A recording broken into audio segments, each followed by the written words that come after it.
David Chen, ang lalaking walang katulad. Kabanata 1561. Nakita ko na ang markang iyon na dala ni Exi Shu Fanjiang 20 taon na ang nakakaraan. Ngunit ngayon na si Zhu Jishan ay patay na at ang marka ay hindi na matagpuan, ang hinaharap na Evil Shu Sect Gatekeeper ay nakakalat, at walang sinuman ang makakakilos nito. Ipinaliwanag ni Humazi kay David. Nang marinig ito, biglang tumawa si David, hindi mahalaga, kung nawala ang palatandaan, maaari kong ipakita ang Fanjiang na iyon. Pagkatapos magsalita ni David, binuksan niya ang storage ring, at agad na lumitaw ang itim na ambon. Kaagad pagkatapos, ang itim na ambon ay namuo sa anyo ng tao, at si Fanjiang ay naging isang kaluluwa. Nang makita ang eksenang ito, medyo natahimik si Humazi. Hindi niya alam na si David ay nasa kaluluwa pa rin ni Fanjiang. Hindi ba patay na si Fanjiang?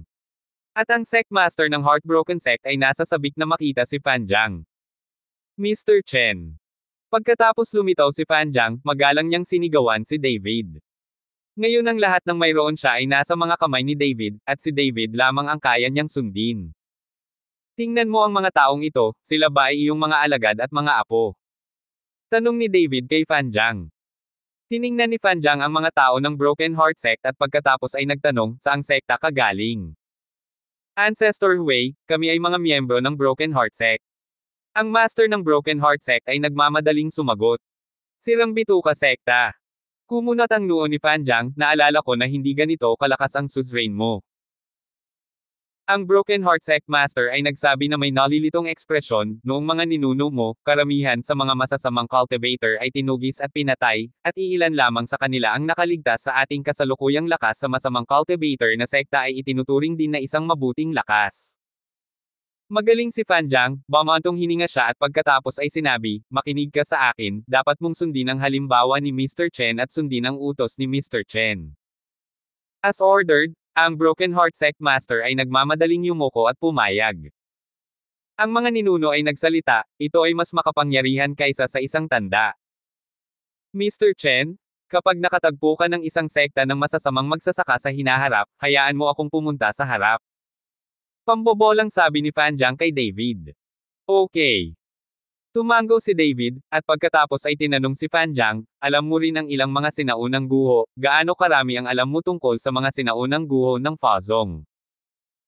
Mr. Chen? Alam ko ang mga sinaunang guho, ngunit ang mga ito ay 1,000 taon pa lamang, tulad nitong si Chan Fuzong, natatakot ako na ito ay libu-libong taong gulang na hindi ko talaga maintindihan ang mga bagay na iyon. Sagot ni Fanjiang. Kung ganoon, pwede ka nang bumalik. Kapag tama na ang panahon, hahanap ako ng katawan para sa iyo. Pagkatapos magsalita ni David, binuksan niya ang preservation ring at inilayo ang kaluluwa ni Fanjiang. Pinangunahan ng Master Sect ng Broken Heart Sect ang mga tao na yumuko kay David sa kawalan ng pag-asa. Ako, lahat ng Broken Heart Sect, ay sumusumpa na susundan si Mr. Chen hanggang kamatayan. Ang Sect Master na may wasak na puso ay sumigaw ng malakas. Ngayong nasa kamay na ng iba ang kanilang mga ninuno, naglakas loob pa bang sumuwi ang mga lalaking ito? Sinulyapan ni David ang sect master ng Broken Heart Sect at sinabing, maaari kang sumunod sa akin, ngunit hindi ka pinapayagang maglinang ng masasamang kasanayan at maunawaan ang diwa ng mga inosenteng tao. Kapag nalaman ko ito, papatayin kita ng walang awa. Sinusunod kong mabuti ang mga turo. Paulit-ulit na nangako ang sect master na may wasak na puso. Sinulyapan ni David si Humazi, Master Hu, papasok ba tayo at tingnan? Nakalimutan ni Humazi na tumingin sa madilim na pasukan at bumantong hininga, tayo na, ang buhay at kamatayan ay kapalaran, at ang kayamanan ay nasa langit. Huwag kang mag-alala, kapag hindi tama ang sitwasyon, atras tayo sa pagkakataong ito, ang layunin ay tuklasin ang kalsada. Bahagyang ngumiti si David sa kanaunang pumasok. Pagpasok pa lang niya sa loob, inayos ni David ang paghinga ng kanyang katawan sa sukdulan, at hindi siya nang ahas na maging pabaya dito. Pagkatapos ay nais ni David na ipadala ang kanyang banal na kahulugan upang galugarin ang daan, ngunit nalaman na ang banal na kahulugan ay hindi maaaring maikalat sa lahat. Maingat na ginawa ni na David at Humazi ang bawat hakbang, at puno sila ng lakas. Master Hu, may mga tao pa bang nabubuhay sa mga sinaunang guho na ito? Biglang nagsalita si David ng ganyang sentence. Posible. Tumango si Humazi. Saglit na natigilan si David, at pagkatapos ay tumingin kay Humaz na hindi makapaniwala. Master Hu, ito ay isang sekta mula sa libu-libong taon na ang nakalilipas, mayroon bang sinuman na mabubuhay ng libu-libong taon? Ang mga magic spell ay patuloy na nagbabago, at ang mga ito ay puno ng mga sikreto, tulad ng isang gamot na tableta. Kung kumain ka ng elixir ng buhay, maaari kang mabuhay magpakailanman. Wala bang anumang magic na maaaring gumawa ng mga tao na mabuhay ng libu-libong taon? Bahagyang ngumiti si Humazi. So ano ang hitsura ng mga spells na ito? Katulad ba sila ng mga iginuhit mo? Kailangan mo ba ng isang pirasong dilaw na papel? Curious na tanong ni David. Huwag mo akong ikumpara sa lahat ng oras. Ang mga pakulo ko ay hindi man lang umutot sa mata ng isang tunay na spellmaster. Ang isang tunay na spell ay maaaring maging anumang bagay, maaari itong maging anumang bagay, maaari pa itong gumuhit ng spell sa kawalan, at maging ang utak ng tao ay maaaring magtanim ng spell. Lahat ito ay spells. Kung tatanungin mo ako kung ano ang hitsura ng spell, paano kita sasagutin? Tumingin si Humazi kay David at nagtanong. Natahimik si David saglit. Wala siyang masyadong alam sa mga spells, at wala siyang masyadong alam. Ang pinakapangunahing bagay lang ang alam niya, kaya nagtanong siya ng mga hindi propesyonal na salita. Maingat silang gumawa ng ilang hakbang pasulong, at biglang nagsimulang manginig ang lahat ng mga guho. Shit! Babagsak ba to? Hindi napigilan ni Humazi na gumamit ng masasamang salita. Sa sandaling ito, biglang tumama ang heatwave sa harap ni David at ng iba pa, na sinundan ng nagngangalit na apoy. Sa liwanag ng apoy, nakita ni David at ng iba pa na may ilang bangkay na nakahandusay sa lupa, tila yaong mula sa Black Copper Robe at sa Broken Heart Corpse. Mabilis na bumalik. Hinailan ni David ang lino, at mabilis silang umatras. Ngunit sa proseso ng pag-urong, ang mga pader na bato sa magkabilang panig ay nag-aapoy din, at ang buong pasukan ay nagliyab. Malaki ang pagbabago sa mukha ni David, at maging ang kanilang pag-urong ay nag-aapoy sa pagkakataong ito. Pinalibutan sila ng nagngangalit na apoy. Damn, ang aking anting-anting sa apoy ay talagang maaaring gumamit ng ganoong uri ng kapangyarihan sa mga araw na ito. Mataimtim na sabi ni Humazi. Ano ang dapat nating gawin? Tanong ni David kay Humaz. Sa isang lugar na tulad nito, maaari lamang tanungin ni David si Humaz kung may mas mabuting paraan. Susubukan kong tingnan kung madadaanan tayo ng fire avoidance talisman. Nang matapos magsalita si Humazi, kinuha niya ang panulat sa kanyang mga kamay, kinagat ang kanyang mga daliri, at nilublob ang panulat sa sarili niyang dugo. Kaagad pagkatapos, nasa ere si Linan, ngunit kumakaway ng brush.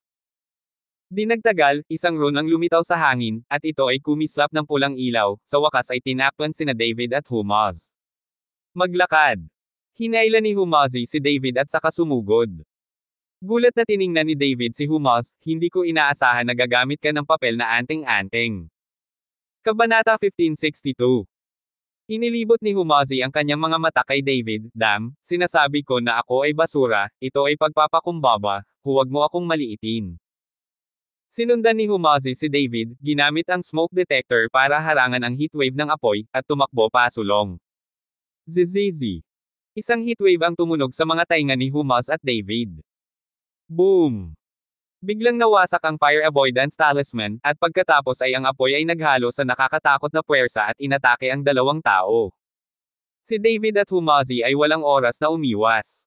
Direkta itong sumabog mula sa puwersang ito. Hindi isang masamang gininto ang katawan.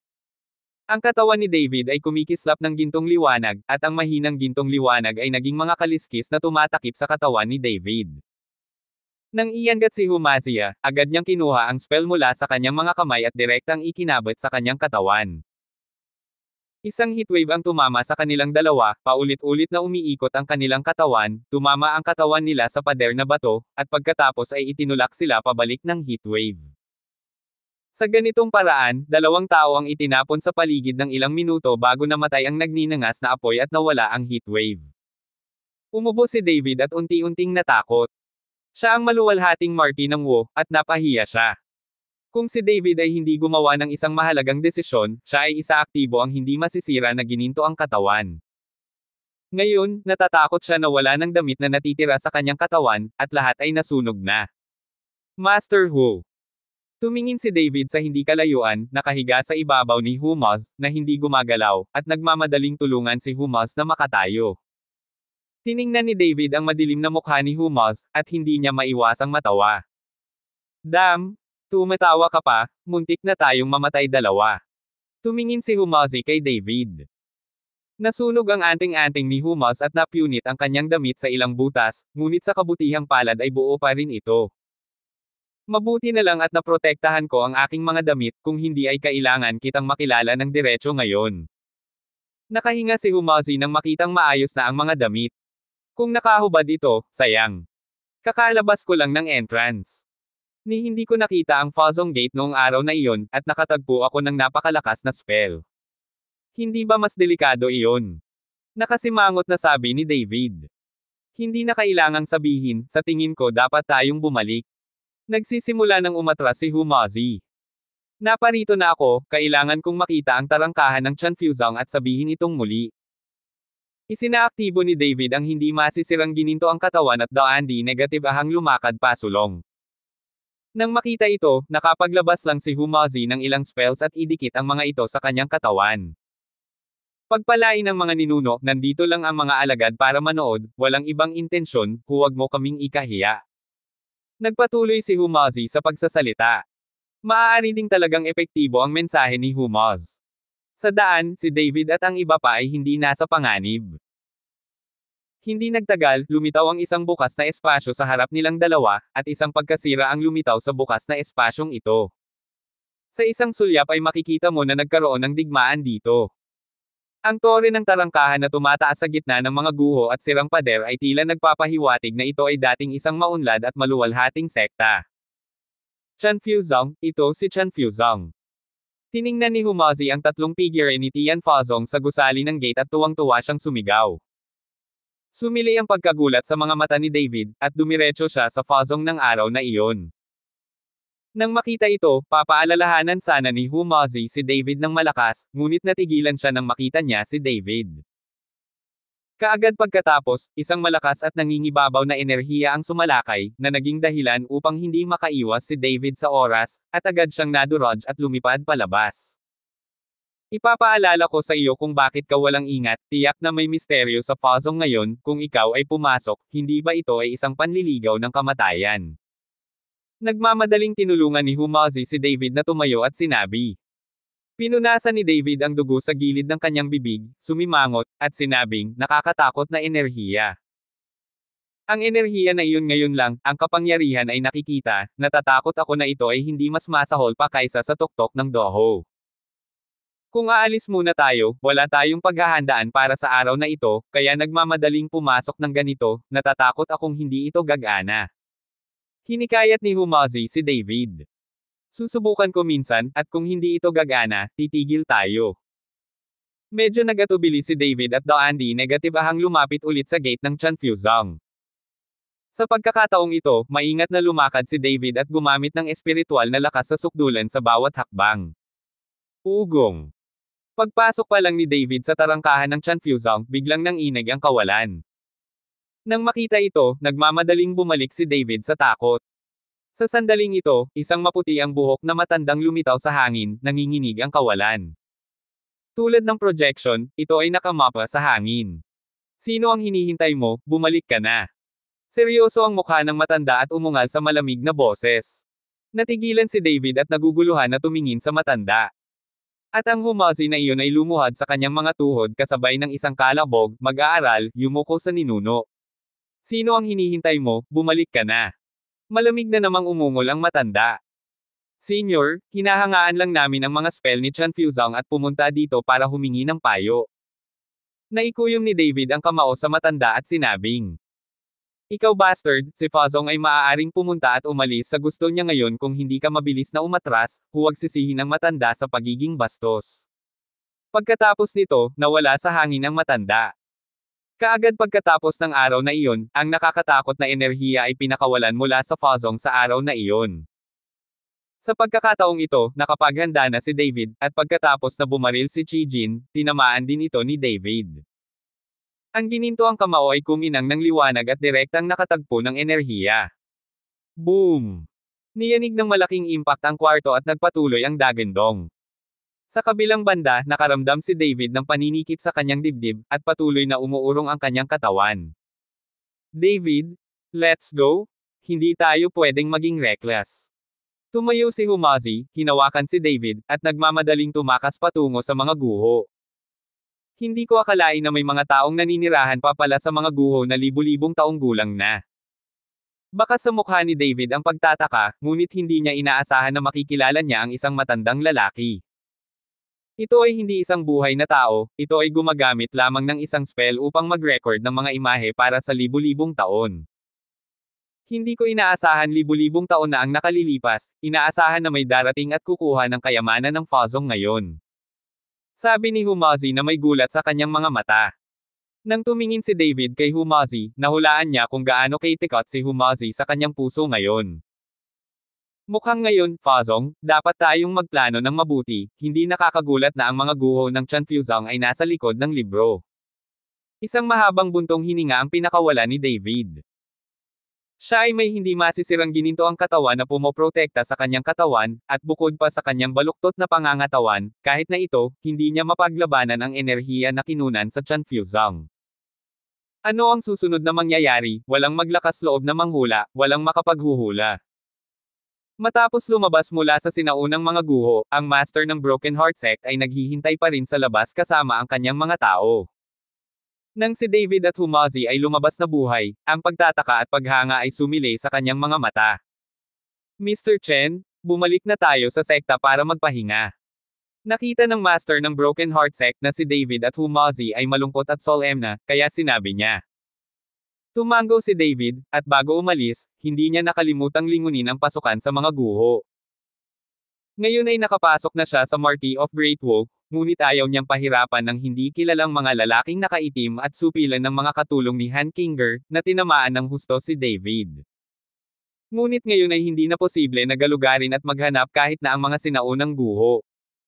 Mukhang malayo pa ang mararating niya sa paglaki. Sa mundo ng martial arts ngayon, ang Great Marquis ay halos ang pinakamalakas, at ang Martial Saint ay halos hindi kilala. Makikita na ang mundo ng martial arts ay hindi mas masahol kaysa sa mundo ng Zexia. Kung hindi dahil sa pagkaubos ng espiritual na enerhiya ng langit at lupa, na nagbigay sa mundo ng martial arts room para mabuhay, sa lipunang ito, saan pa kaya ang mundo ng martial arts? Kabanata 1563. Hiniling ni David sa Broken Heart Sect Master na bantayan ang pasukan sa mga guho nang bumalik sila ni Humazi sa Baihai City. Pinaplano pa rin ng pamilyang Shen ang kasal nina Shen Mengchen at Bai Zontang. Dahil pumayag si David na manatili para sa kasal, maaari lamang siyang manatili sa pamilya Shen ng ilang araw at tingnan din kung may intensyon ang pinsan ni Shen Mengchen na si Teng Chenglin. Di nagtagal, ang kasal nina Shen Mengchen at Bai Zontang ay ginanap ayon sa schedule, at ang mga elite ng Baihai City ay dumating mula sa lahat ng antas ng pamumuhay upang dumalo, at mayroong daan di negative ang tao. Si Teng Chenglin ay abala at ginawa ang kanyang makakaya, na naging dahilan upang maging mas komportable si Shen Mengchen sa kanyang pinsan. Sa mga bisitang ito, medyo kakaiba ang mesa sa sulok. Walang ekspresyon ng mga taong ito, para bang hindi sila interesado sa ginanap na kasal. David, nakita mo ba ang mga tao sa table na iyon ay lumabas silang lahat mula sa Grand Battle Stage? Sa palagay ko hindi sila pumunta sa Hex. Sabi ni Humazi kay David. Nahanap na ni David ang mga tao sa mesang iyon. Ngayon lang, kumalat ang kamalayan ni David, at lahat ng naruroon ay hindi nakataka sa mga mata ni David. Maghintay at tingnan, dapat itong lumabas pagkatapos ng ilang sandali, at ito ay lalabas din sa kalaunan. Napangiti ng mahina si David. Hindi nagtagal, natapos ang seremonya ng kasal nina Shen Mengchen at Bai Zontang, at ang nakatatandang si Teng Chenglin ay umakyat sa entablado at sinabi sa lahat na may mikropono, "Salamat sa pagpunta sa kasal ng aking pamangkin sa panahon ng iyong abalang schedule. Ngayon ay kasal na si Mengchen bilang asawa, at siya ay buntis pa rin. Kinabukasan, kailangan mong alagaan ang sanggol at mamuhay ng karaniwan at masayang araw. Kaya ngayon, sinasamantala ko ang pagkakataong ito para ipahayag na ang hinaharap na pamilyang Shen ay ganap na nasa ilalim ng aking kontrol, at ang aking pamangkin na si Shen Mengchen ay titira sa Kyoto at hindi na babalik. Sana pagkatapos kong tanggapin ang pamilya Shen, ang lahat ay patuloy na makikipagtulungan sa pamilya Shen." Nang matapos magsalita si Teng Chenlin, lahat ng bisita sa ibaba ay nagulat at nagsimulang magsalita tungkol dito.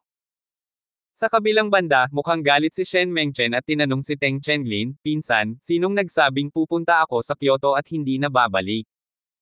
Sinong papayag na kontrolin mo ang pamilya namin ni Shen? Mengchen, hindi mo kailangang magalit, si pinsan ay para sa iyong kapakinabangan. Ikaw ay isang batang babae, nakikita mo ang lahat kung paano ko inalagaan ang pamilyang Shen noong nakaraang taon.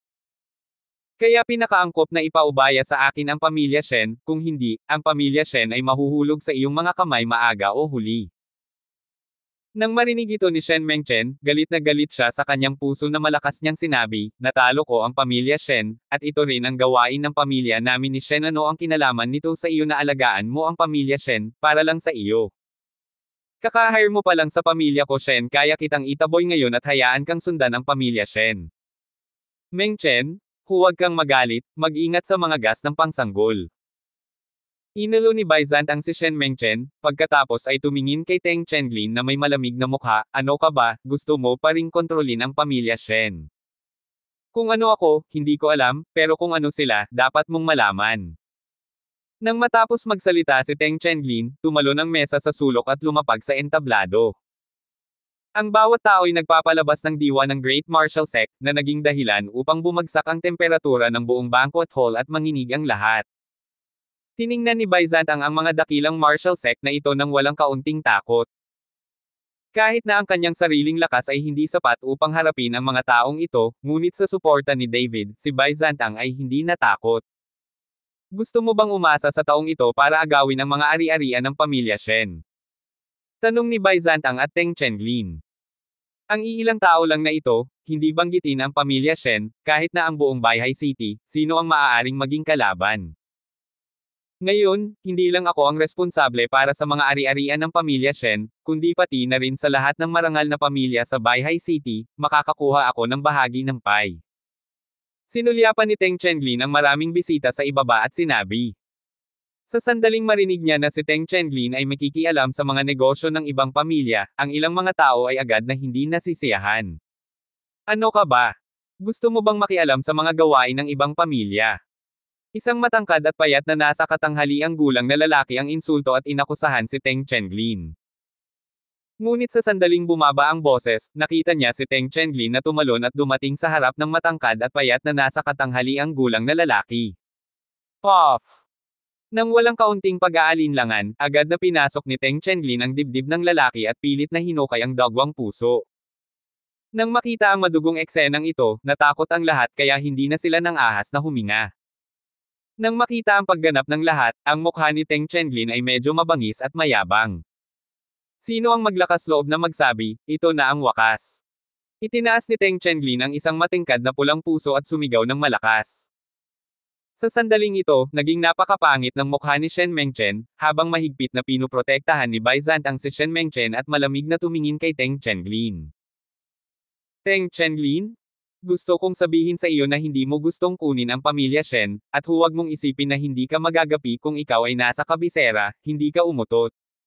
Sinumpa ni Baizant si Teng Chenlin. "Haha, tama ka. Wala talaga sa Kyoto ang kakayahan ko, pero hindi ito ang kabisera, sino ang makakapidyaw sa akin dito?" Tumawa ng mayabang si Teng Chenlin. "Kaya ko." Sa sandaling ito, tumayo si David at Andy negative ahang naglakad papunta sa entablado. Mr. Chen. Nang makitang tumayo si David, nagmamadaling humakbang si Baizantang at sumigaw. Sa paligid ni David, ang mga taong ito sa harap nila ay tumatalo na mga clown. "Ikaw." Tumingin si Teng Chenlin kay David, "Anak, pinipigilan mo ba ako? Sinasabi ko sa iyo, kung ayaw mong mamatay, umalis ka. Paano kung gusto kong mamatay?" Tumingin si David kay Teng Chenlin at nakangiting sinabi. "Kung gusto mong mamatay, pupunuin kita."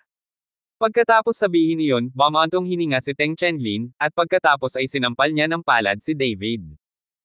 Tumayo si David, ang kanyang mga kamay ay nasa likod, ang kanyang mga mata ay puno ng paghamak. Sa pagkakataong ito, mas galit na galit si Teng Chenlin. Bang! Sinuntok ng malakas ni Teng Chenlin si David sa dibdib. Sayang at hindi gumalaw si David, at kahit ang ekspresyon niya ay hindi nagbago, pero diretsyong nabali ang palso na nakatakas. Ito. Puno ng gulat ang mukha ni Teng Chenglin, at ang iba ay tumingin kay David na hindi makapaniwala. Sa pagtingin sa gulat na ekspresyon ni Teng Chenglin, bahagyang itinaas ni David ang gilid ng kanyang bibig, gusto kong mamatay, gusto mo bang bumalik? Napakapangit ng mukha ni Teng Chenglin, at nagngangalit ang kanyang mga ngipin. Gusto ko na ring mamatay, kaya pagbigyan mo na rin ako. Sa sandaling ito, tumalon si Humasi at lumapag din sa entablado, pagkatapos ay tumingin kay David at sinabing, okay, nagkunwari kang napipilitin minsan, payagan mo ako sa pagkakataong ito, hindi maganda ang ganitong uri ng pagpapanggap na eksena. Ang pagpapakita ng agresyon sa harap ng daan di negative ang tao ay astig.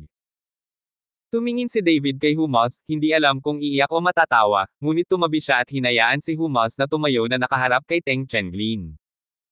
Anak, lolo, gusto ko nang mamatay, pero hindi ako pwedeng mamatay. Ibigay mo na lang kay lolo, pangako hindi ako lalaban. Inilagay ni Humasi ang kanyang mga kamay sa likod at sinabi kay Teng Chenglin. Ang galit na mukha ni Teng Chenglin ay naging purple. Ipinagyayabang lang niya si Heiko sa harap ng daan di negative ang tao, at ngayon ay sinasampal siya sa harap ng publiko. At higit sa isang beses, may mga nang-aasar pa rin sa kanya ngayon. Daan di negative ang bisita sa ilalim ng entablado ang nanood sa eksenang ito, at ang kanilang mga ekspresyon ay punong-puno. Hindi nila inaasahan na mangyayari ito. Huwag masyadong linlangin ang mga tao. Kinagat ni Teng Chenglin ang kanyang mga ngipin, muling namamaga ang hininga sa kanyang katawan. Nakita ko ang liwanag na nananatili sa kamay ni Teng Chenglin, at ang lahat ng enerhiya ay naipon sa kanyang palad.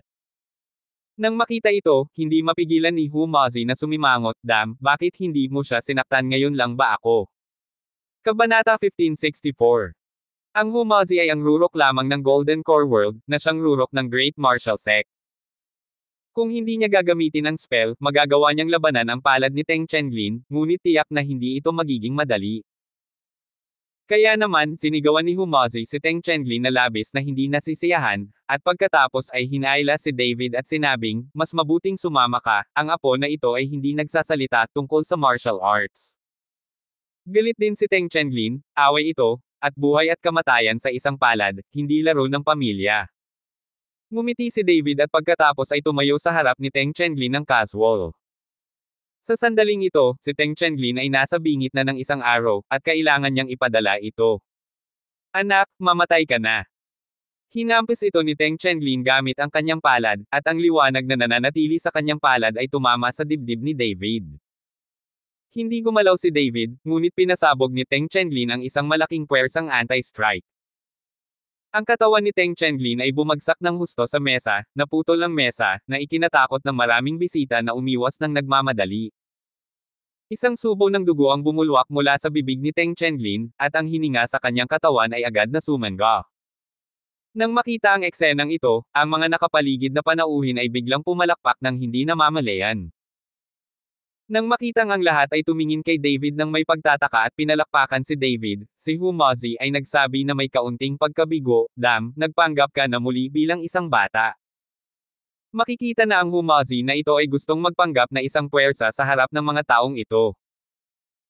Sumakit ang ngipin ni Teng Chenglin sa sandaling ito, masigla siyang tumayo, kinagat ang kanyang mga ngipin at sinabing, Anak, patay ka na sa pagkakataong ito, sinasabi ko sa iyo, miyembro ako ng Broken Heart Sect, at tiyak na papatayin ka ng aming sect master. Nang marinig ni David ang Broken Heart Sect, agad siyang tumawa, ikaw ba talaga ang Broken Heart Sect? Oo, natatakot ka ba? Itinaas ni Teng Chenglin ang sulok ng kanyang bibig. Naisip niya na walang sino man sa lungsod ng Baihai na hindi natatakot sa Broken Heart Sect. Natatakot ako sa nanay mo. Tumawa si David, pagkatapos ay tumingin kay Humasi at sinabing, Master Hu, pinilit ka ng huli na magpanggap. Nang marinig iyon, agad na natuwa si Humasi at dumiretso sa Teng Chenglin. Ikaw.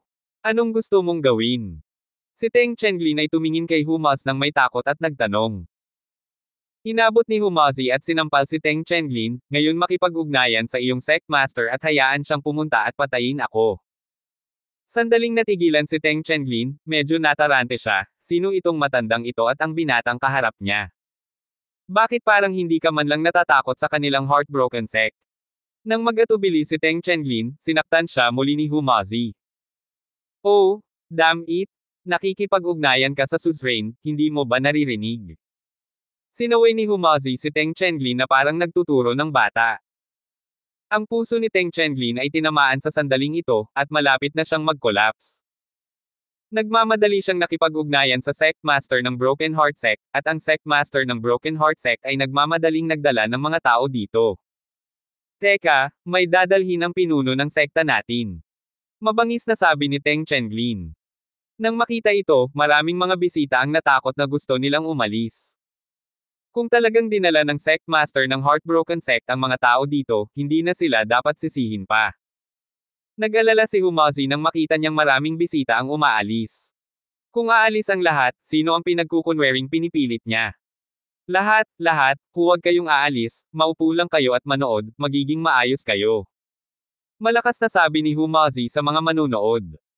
Ngunit kung saan walang naniniwala sa kanya, may mga bisita pa rin na gustong umalis. Nang makita ito, direktang naglabas ng 2 spell si Humazi at inihagis ito sa pintuan. Sa pagkakataong ito napansin ng lahat na kahit nakabukas ang pinto ay hindi sila makalabas. Sinabi kong huwag kang paalisin, ngunit hindi ka nakikinig, kailangan mong pilitin akong kumilos. Umupo ka na, pangako magiging maayos ka. Tiwalang sabi ni Humazi. Nang makita ito ng lahat, hindi nila maiwasang umupo at maghintay para sa sect master ng Heartbroken Sect na dumating. Di nagtagal, ang sect master ng Broken Heart Sect ay nagdala ng mga tao, at sa sandaling pumasok siya sa pinto, sumigaw siya ng malakas, Teng Chenglin, sino ang nangangahas na tingnan ang ating Broken Heart Sect?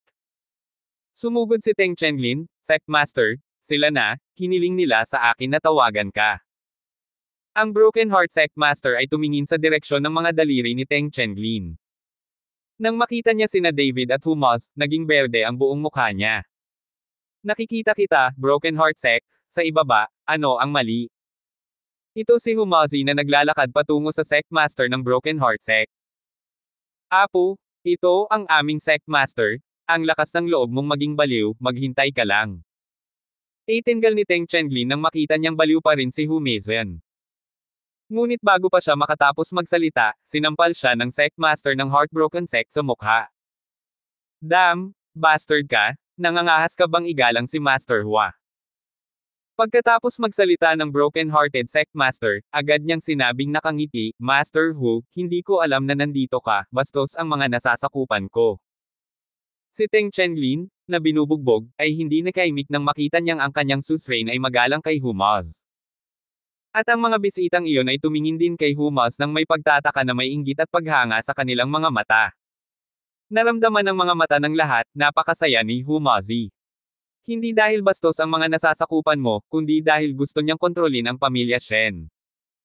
Wala akong pakialam kung ideya mo ito o hindi, sinasabi ko sa iyo na ang pamilya Shen ay may relasyon sa akin.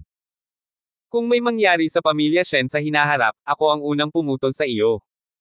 Sa sandaling ito, lumapit si David sa kanya at sinabi, Mr. Chen? Hindi talaga alam ng kontrabida, huwag kang mag-alala, hanggat nandito pa ang Broken Heart Sect ko sa hinaharap, siguradong magiging maayos ang pamilya Shen. Ginagarantiyahan ito ng Sect Master ng wasak na puso. Umalis ka na dito kasama ang mga tao mo. Nag-wave ng kamay si David. Ang Sect Master na may wasak na puso ay nagmamadaling inalis ang mga tao. Nilinis na naman ang wedding scene at nagpatuloy ang wedding celebration. Sa pagkakataong ito, mas mahalagang karakter sina David at Humazi kaysa sa ikakasal. Ang mga tao ay patuloy na dumarating sa halos mga set ng toast. Sinamantala ni David ang pagkakataong umalis, kahit na hindi tumanggi si Humazi. Sa pagtatapos ng inumin, nahihilo ako at lasing. Kinaumagahan, nang magising si Humazi, nalaman niyang umalis na si David at bumalik sa Kyoto. Nag-iwan siya ng liham para kay Humaz, na humihiling kay Humaz na manatili sa Baihai City upang may negative explore niya ang sinaunang mga guho ng Fazong sa ilalim ng kalangitan. Kapag may pagkakataon, babalik si David para mag-imbestiga. Itong lalaking ito, sa tingin mo ba nagtatrabaho ako para sa kanya? Nilukot ni Humazi ang sulat at itinapon ito, pagkatapos ay nahige muli. Kyoto, ang pamilya ng dragon. Sa loob ng ilang araw, mas naging masigla ang eksena ng Long family. Hindi lamang ang mahabang pamilya, ang Shadowless Villa ni Zhao Ligoo, at ang Valley of the Four Evils lahat ay bumalik sa Kyoto. Dati, para maiwasan ang Martial Arts Alliance, si Zhao Ligoo at ang apat na masasamang lalaki ay kailangang magkaisa at pumunta sa Yaoshan Valley. At ngayon ang Martial Arts Alliance ay naninirahan sa kanluran, at mayroong hindi mabilang na mga aristokratikong pamilya na sumusunod kay David. Kaya bumalik sila. Ang Long Family, Shadowless Mountain Villa, at The Valley of the Evil Man, tatlong pamilya sa Kyoto ang naging umaalingaw-ngaw na tinak sa bawat isa.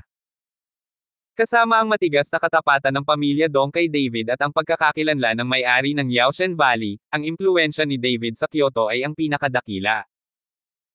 Tulad ng sinasabi, ang isang tao ay nakakamit ang tao at umakyat sa langit, hindi lamang sa Kyoto, ngunit maging sina Lin Chanho at Chifeng sa Horendel ay naging pinakamalaking sekta sa rehiyon. Si David ngayon ay masasabing walang kapantay sa kagandahan, at sa mata ng iba, siya ay isang bagay na sinasamba. Hindi inaasahan ni David na napakaraming nangyari nitong mga nakaraang araw mula noong umalis siya. Nang sumunod ang malalaking pamilya kay David, malungkot ang mukha ni Ningji buong araw sa Kyoto Martial Arts Association. Ang Martial Dao Alliance ay nahulog sa kanyang mga kamay, at ang ganitong uri ng bagay ay nangyari. Ang kasalukuyang Martial Arts Alliance ay matagal nang nawala ang dating kaluwalhatian nito. Kabanata 1565. David, kailangan ko siyang patayin, kailangan ko. Umungol si Ningji, kinasusuklaman na niya si David sa sandaling ito at gusto niyang patayin kaagad si David. Kung gusto mo siyang patayin, hindi imposible, pero kailangan mong dumaan sa maingat na plano. Sa isip ni Ningji, isang matandang boses ang nagsabi. Senior, paano ko siya papatayin? Nagmamadaling tanong ni Ningji. Nasa kamay mo na ang banal na sandata, mangolekta ng mga itim na damit na tanso, at subukang humanap ng paraan para pangunahan si David sa Martial Arts Association at pagkatapos ay patayin siya. Sabi ng kaluluwa. Kung ganoon, malamang na hindi madaling pumunta si David sa Martial Arts Alliance, di ba? Tanong ni Ningji. Siyempre, nakalimutan mong may hawak pala siya sa kamay natin. Napangiti ng mahina ang kaluluwa. Naalala agad ni Ningji si Sonya na nakakulong sa piitan at nakangiting sinabi, oo, magagamit ko ang kanyang kasintahan para gabayan si David sa Martial Arts Association. Hanggat si David ay maglakas loob na lumapit, hindi ko siya dapat hayaang makatakas sa pagkakataong ito. Kung hindi siya mamamatay, hindi magkakaroon ng kapayapaan ang Martial Arts Alliance. Sinabi ng kaluluwa, hindi kakilakilabot na ang Martial Arts Association ay hindi magkakaroon ng mapayapang araw. Oo, hindi mawawala ang paggalang sa makapangyarihan sa lahat, sa pagkakataong ito kailangan kong patayin si David. Ang mga mata ni Ningji ay kumislap ng may matibay na determinasyon, at pagkatapos ay ginamit niya ang kanyang pagkakakilanlan upang ipatawag ang isang itim na tansong balabal. At hindi alam ni David ang plano ni Ningji para sa kanya, at nasa Kyoto pa siya. Hinihintay niyang bumalik si Gefuhai at magtanong tungkol sa mga balita mula sa Zeshao Mansion. Ngayon, dumating ang tawag ni Gejiei. Nakita ni David na iyon ang tawag ni Gejiei, at ang buong tao ay nasa sabik. Hinahanap ni Gejiei ang kanyang sarili, na nagpapahiwatig na dapat bumalik si Gefuhai. Oo naman, sinabihan ni Gejiei si David na pumunta sa bahay ni Ge at sinabing nakabalik na ang kanyang ama. Sumugod si David sa bahay ni Ge. Naghihintay si Gefuhai kay David sa sala. Nang makita si David na paparating, mabilis siyang tumayo at sinabi, Mr. Chen, maupo ka. Patriarch Ge, masyado kang magalang, tawagin mo lang akong David. Mabilis na sabi ni David. May isang bagay na hihilingin, at si David ay hindi nang ahas na hilingin ito. Hahaha, sa tagal kong wala, ang daming nangyari sa Kyoto, can you bear this sentence, Mr. Chen? Natawa si Gefuhai haha, narinig kong sabi ni Jie, nahanap mo na ba ako, may mali ba? Patriarch Ge, gusto kong magtanong tungkol sa Zeshao Manor mula sa iyo, nasaan ang Zeshao Manor, alam mo ba? Tanong ni David kay Gefuhai. Anong ginagawa mo sa Zeshao Mansion kahit sabihin ko sa iyo ang lokasyon, hindi ka makapasok sa Zeshao Mansion? Sabi ni Gefuhai. Bakit? Natarante si David. Ang mga sekta tulad ng Zeshao Mansion ay naninirahan sa mga lihim na mundo, at hindi mo sila mahahanap sa pang-araw-araw na mundong ito. Tulad ng aming pamilyang Ge, lihim din ang tunay na kapangyarihan ng aming pamilyang Ge. Ngayon maraming immortal na angkan ang nakatago din sa mga lihim na mundo, at halos hindi na sila napupunta sa pang-araw-araw na mundo. Naaalala ko na sinabi ko sa iyo ang lahat ng mga bagay na ito na ang mga immortal na magsasaka na nananatili sa mundo ay walang masyadong mataas na tagumpay. Sinundan ni Gefuhay si David para magpaliwanag. Patriarch Ge, pagkatapos ay nakatira ka sa lihim na kaharian kasama ang Zeshao Mansion, maaari mo ba akong ihatid sa Zeshao Mansion? Tanong ni David. Ngumiti si Gefuhay, bagaman nakatira kami sa parehong lihim na kaharian, wala kami sa parehong lihim na kaharian. Isang labanan sa pagitan ng isang diwata at isang demonyo habang ang mundo ay gumuho. Ang 8 lihim na kaharian ay binuksan ng 8 Vajra Buddha, at ang ilang napanatili na walang kamatayang mga magsasaka ay pumasok sa 8 lihim na kaharian na ito.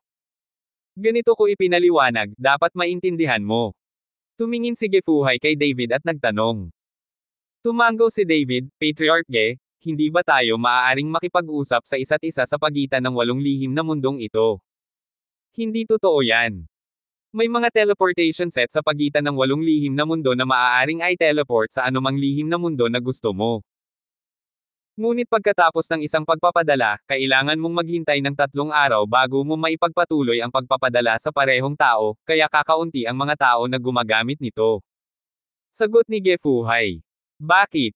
Medyo natarante si David.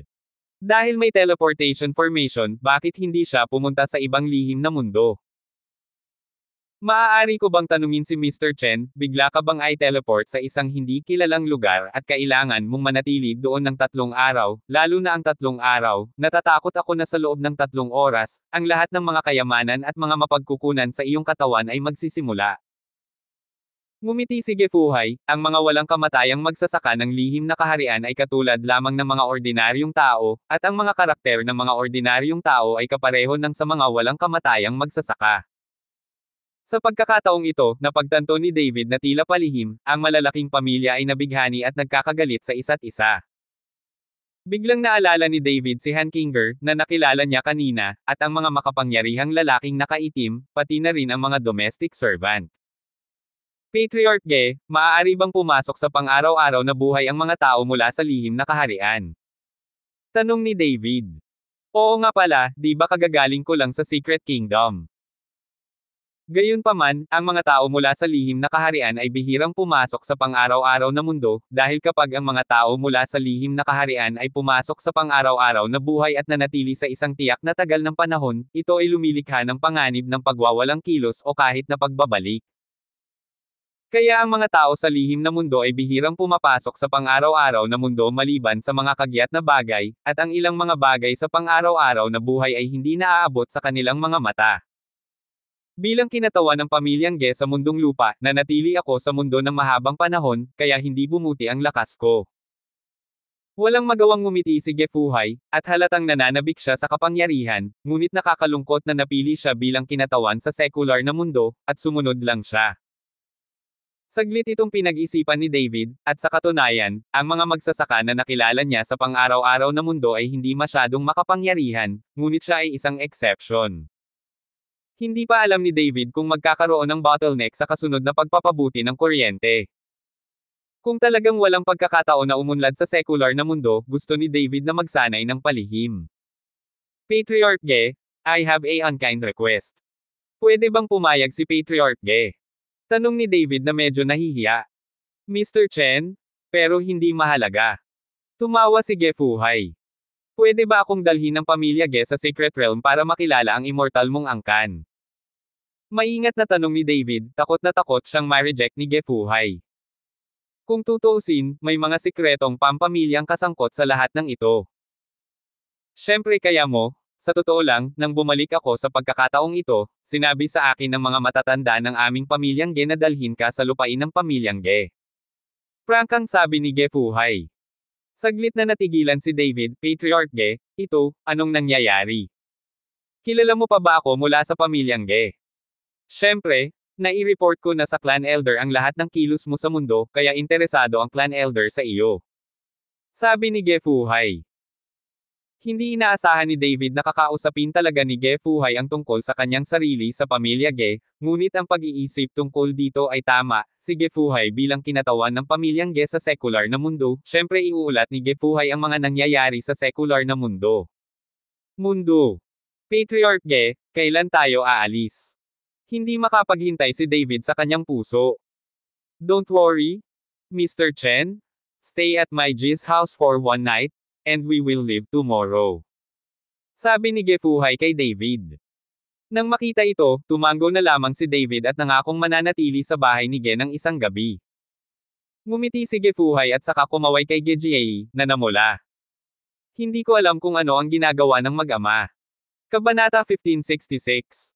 Inutusan ni Ge Fuhai ang isang tao na maghanda ng isang silid para kay David. Nang pumasok si David sa silid, nakita niyang napakalinis ng silid, may banayad na amoy, at lahat ng uri ng dekorasyon ay madaling makuha. Sa unang tingin, ito ay boudoir ng babae. Medyo natigilan si David, nagtataka kung bakit inayos ni Ge Fuhai ang sarili sa ganoong kwarto. Gayunpaman, hindi ito inisip ni David, nakahiga lang siya sa kama at naghintay na makapasok sa lihim na kaharian bukas. Pagkatapos makipag-usap kay Ge Fuhai ngayon, napagtanto ni David na napakalaki ng mundo kaya hindi lang ang Kyoto Martial Arts Association. Nawalan ng malay si David sa mahimbing na pagkakatulog. Pero hindi ko alam kung gaano katagal, naramdaman ni David na may humahaplos sa loob niya. Biglang nagulat si David, at binaril niya ito gamit ang likas na palad. Puno ng malamig na pawis ang noo ni David, at nabigla siya. Hindi pa siya nakatulog ng walang ingat, at hindi niya namalayan hanggang nasa harap na niya ito. Ano? Bulalas ng babae, dahilan para mapahinto ni David ang palad na ikakaway na naman niya. Nagmamadali niyang binuksan ang ilaw, at nagulat si David nang makitang nakatayo sa harapan niya si Ge Jiayi. Ang taong kanina pa nangangapa sa sarili ay si Ge Jiayi. Sa sandaling ito, si Ge Jiayi ay nakasuot lamang ng manipis na pijama, at sa ilalim ng refleksyon ng liwanag, siya ay napakalinaw. Miss Ge? Okay ka lang. Hindi nang ahas si David na tumingin ng diretso kay Ge Jiayi, lumingon siya sa gilid at nagtanong. Masyado kang walang awa, hindi mo talaga kilala si Lian Xiangxiu. Tumango si Ge Jiayi at mukhang medyo galit. Paumanhin, hindi ko alam na ikaw iyon, at para saan ang pagpasok mo sa kwarto ko sa gabi? Tanong ni David. This is my room, bakit hindi ako makapasok? Balik tanong ni Ge Jiayi. Nang marinig ito ni David, natarante siya at agad na humingi ng paumanhin, Miss Ge, pasensya na, baka maling kwarto ang napuntahan ko. Hiyang-hiya si David sa sandaling ito at naisip niyang kasalanan niya kung bakit siya napunta sa maling silid. Nang lalabas na si David, pinigilan siya ni Ge Jiayi, tama ka, pinatire kita sa kwarto ko. Natigilan si David at hindi makapaniwalang tumingin kay Ge Jiayi. Sa sandaling ito, si Ge Jiayi ay halatang nakasuot ng simpleng estilo, at may bakas ng pamumula sa kanyang magandang mukha. Gusto kita, kaya gusto kong tumira ka sa kwarto ko, gusto kitang maging babae. Diretsyong sabi ni Ge Jiayi kay David. Nagulat si David at mabilis na umatras ng 2 hakbang, Miss Ge, I'm really sorry, may girlfriend na ako. Alam ko, wala akong pakialam, ayoko ng pangalan, basta makasama kita. Walang pakialam na sabi ni Ge Jiayi. Miss Ge? Sorry talaga? Hindi ko talaga kaya. Sinabi ni David na aalis ang ilang nalilitong mga tao. Pero who knows? Niyakap ni Ge Jiayi si David from behind and asked a little bitterly, dahil ba sa hindi ako maganda? Dahil ba sa lakas ko? Dahil ba sa status ng pamilya Ge namin? Bakit? Bakit? Naramdaman ni David ang init sa katawan ni Ge Jiayi, binibigkas ang Qingxin mantra sa kanyang puso, at daandi negative ahang sinabi, Miss Ge, napakaganda mo, at sa mga kababaihan, ikaw din ang pinakamakapangyarihan.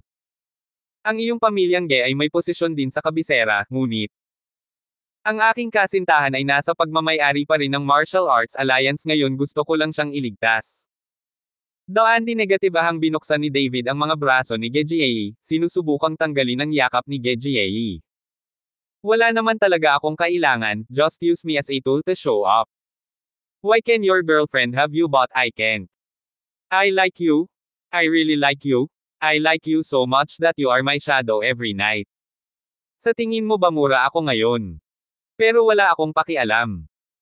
Alam mo kung gaano karaming tao sa Kyoto ang humahabol sa akin, ngunit hindi ako makatingin sa kanila at ako ay napaka-proactive, bakit hindi mo ako maawa? Umiyak si Gejiei, at hindi napigilan ang pag-agos ng mga luha. Nang makita ni David si Gejiei na nagtataka, medyo natarante rin siya. Sa katunayan, mababa talaga ang emotional intelligence ni David. Hindi siya marunong mang-attract ng mga babae, at hindi rin siya marunong magsabi ng matatamis na salita. Si David mismo ay hindi alam kung bakit, ang mga babaeng ito ay aktibong humahabol sa kanya, na ikinalilito niya ng kaunti. Huwag kang umiyak, hindi ito ang iniisip mo, talaga. Nakita ni David si Gejiei na umiiyak at nakaramdam ng kaunting kawalan. Gusto niyang panasan ang mga luha ni Gejiei, ngunit hindi siya naglakas loob. Bakit hindi, huwag mong isipin na hindi ko alam kung ano ang relasyon mo sa Gullinger na iyon. Nag-inquire na ako tungkol dito. Bakit nakakulong ang iyong kasintahan sa Martial Arts Alliance, ngunit maaari kang matulog kasama si Gullinger? Siya pa rin ang best friend ng girlfriend mo. Tanong ni Gejiei kay David. Tila nagtanong na siya tungkol sa relasyon ni David at ng kanyang paligid. Hindi ako natulog kay Linger, sino ang pinapakinggan mo? Huwag mong pag-usapan ang tungkol kay Linger, hindi pa ako natulog kay Sonia, malaki pa ako. Nag-aalalang paliwanag ni David. Nang marinig iyon ni Gejiei, natigilan siya at tumigil sa pag-agos ang kanyang mga luha. Hindi makapaniwalang tumingin siya kay David, hindi siya makapaniwala na big boy na talaga si David. Totoo ba ang sinabi mo? Hindi makapaniwalang tanong ni Gejiei. I swear to God, wala talaga akong ginawa sa kanila, gusto ko lang magpakasal at gawin ang dapat kong gawin. Sabi ni David na seryoso ang mukha. Nang makita ang seryosong tingin ni David, biglang humagalpak ng tawa si Gejiei. Hindi ko inaasahan ang isang napakalakas na tao, ikaw ay isang malaking bata pa. Since this is the case, I'm relieved. This way, at least we're all on the same starting line, kaya hindi ako natatakot. Sigurado akong mai-inlove ka sa akin. Puno ng kumpiyansa ang mukha ni Gejiei. Dahil hindi ginalaw ni David ang sinuman, gumaan ang loob ni Gejiei. Nang makita si Gejiei na humagalpak ng tawa, mukhang walang magawa si David, at ngayon lang siya natakot kay Gejiei. Sa kabutihang palad, mayroong isang mantra na nagpapadalisay sa puso, kung hindi, siya ay isang normal na tao na kayang tiisin ito. Gabi na, magpahinga ka na, lalabas na ako. Mabilis na umalis si David dito.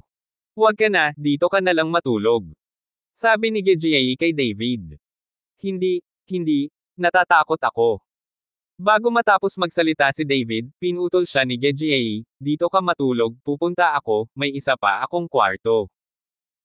Pagkatapos sabihin ito, tumalikod si Gejiei at lumabas ng silid, at nang lumakad siya sa pintuan, bigla siyang tumalikod at ngumiti kay David, magandang gabi. Nang lumabas si Gejiei sa pinto, nagmamadaling pumunta si David para isara ang pinto. Si David, na nakaupo sa kama, ay huminga ng malalim, pinunasan ang malamig na pawis sa kanyang noo, at hindi maiwasang mapangiti si David. Ang kanyang iginagalang na marquee ng Great Wall ay talagang natakot sa babae. Hoy, sa lipunan ngayon, masyadong aktibo ang mga babae. Napabuntong hininga si David at nagsimulang medyo negative ensayo nang nakakross ang mga paa. Siguradong hindi siya makakatulog. Kinaumagahan, maagang nagising si David. Nakalanghap ng sariwang hangin, hindi napigilan ni David na mapabuntong hininga na napakahusay ng pagkakagawa ng hardin ng pamilya Ge. Mr. Chen, nakatulog ka ba ng maayos kagabi? Sa sandaling ito, lumapit si Ge Fuhai at nagtanong kay David na may mapaglarong mukha. Patriarch Ge, napakahusay niyan, napakahusay. Medyo nahiya si David at mabilis na tumango. Nang makitang ganoon si David, mas lalong lumakas ang ngiti ni Ge Fuhai, humakbang siya at tinapik ang balikat ni David na may kilos ng mga matatandang nagsasalita sa mga juniors, matulog ka na lang, dadalhin kita doon sa lupain ng ating pamilya Ge, dapat nating malaman na ang lupain ng ating pamilyang Ge ay ipinagbabawal sa mga tagalabas.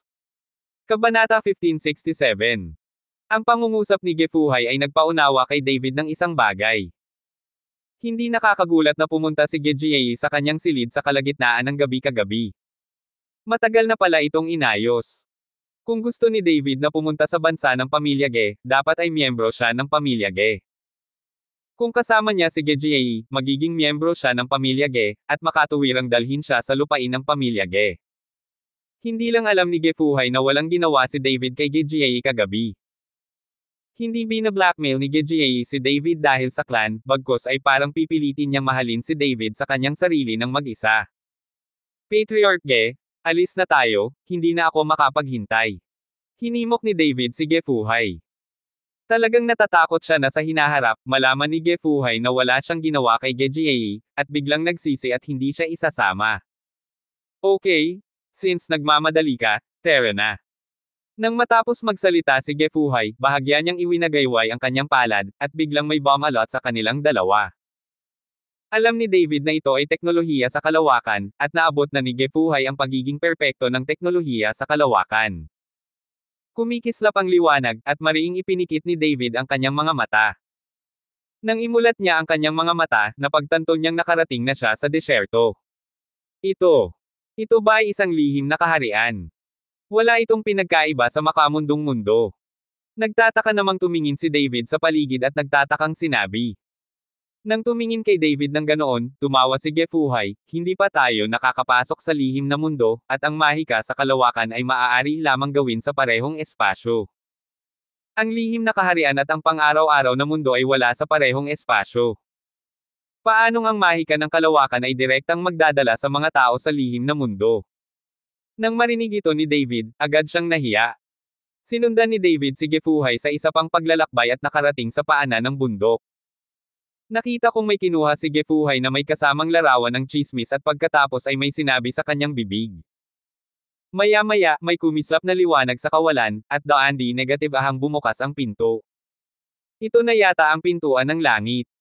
Hindi nakikita ni David kung ano ang nasa loob. Ito ay bukas sa oras na iyon, ang 8 lihim na mundo ay nilikha batay sa lihim na kaharian ng aming pamilyang Ge, at ang ibig sabihin ng Li ay bukas. Ang iba ay Tianmen, Diamond, Thunder Gate, Wind Gate, Water Gate, Mountain Gate, Zeman. Ang lihim na kaharian kung saan matatagpuan ang Zeshao Mansion ay nasa estado ng pagkabigla, iyon ay, Laymen. Sinundan ni Gefuhay si David upang magpaliwanag, at sa wakas ay naunawaan na ni David. Patriarch Ge, ilang sekta ang mayroon sa bawat lihim na kaharian? May limitasyon ba ang bilang? Nais malaman ni David kung gaano kalaki ang lihim na kaharian na ito at kung gaano karaming mga nakatagong pamilya ang naroon. Ngunit umiling si Gefuhay, kung gayon, hindi ko alam kung ilang sekta ang natitira noon. Hindi ko sila binilang, at hindi ko na sila kilala. Sinundan ni David si Gefuhay sa pintuan ng liwanag. Pagpasok pa lang ng dalawa, nawala agad ang gate ng liwanag. Isa pang eksena ang nakakuha ng mata ni David. Nakita niya ang desyerto ng desyerto, at ang Gobi Desert ay nasa lahat ng dako. Sa unang tingin, wala siyang nakita.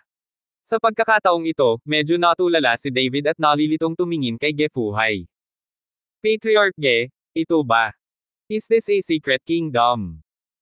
Ayon sa kaalaman ni David, ang lihim na kaharian ay dapat magkaroon ng mga berdeng puno, grupo ng mga hayop, at isang napakagandang kapaligiran. Paano ito magiging desyerto? Nang tumingin kay David ng ganoon, ngumiti si Gefuhay, ano? Iba ba ito sa lihim na naisip mo? Iba yan.